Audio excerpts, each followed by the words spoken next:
Don't lick there. Not now. My husband's calling. I answered the phone, my face burning with shame.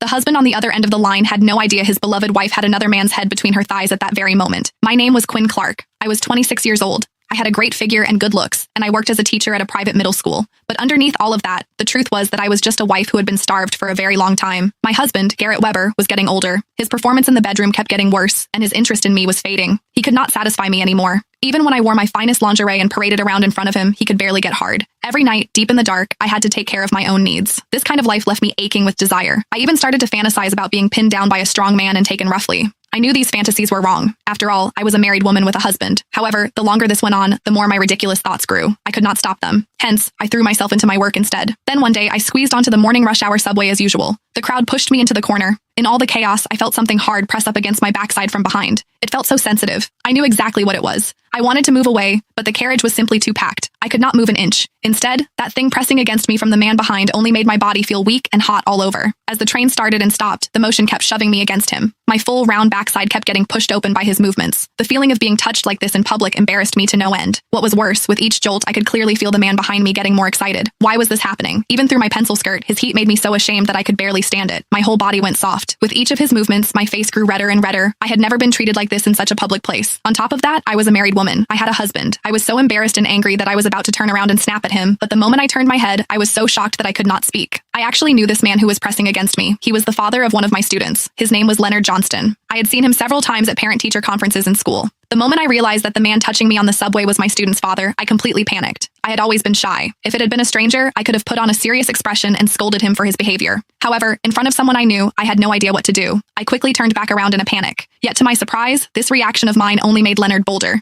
He pushed even harder. I could clearly feel his body pressing against me, but there was nothing I could do. I could only blush and try to squirm away. The problem was that the train was so packed that there was no room for me to go. I could not even get off. I felt desperate, but there was nowhere to hide. All I could do was blush and nervously wiggle my hips. What I did not expect was that this movement let him slide right along the curve of my backside and push into the deepest, most sensitive part of me. No, this could not happen. I felt him pressing against me, and I grew desperate. However, my thin clothes did nothing to block Leonard's body. Instead, he let out a low, deep groan. God, that feels good. His deep voice made me burn with shame. When he saw that I did not dare to fight back, Leonard grew bolder. His strong frame pressed tightly against my back. Then, he reached his hand around. My waist went cold, and I squeezed my legs together on instinct almost instantly. Still, I was just a weak woman. How could I compete with a strong, fit man like Leonard in his prime? In just a few moments, he had already gotten past my defenses. I could only bite my lip and lower my flushed, hot face as I let his strong fingers continue. I had to admit, Leonard knew what he was doing. The constant pressure soon stirred up the deepest desires I had been hiding. My body trembled, my legs shook. I could not handle what he was doing to me.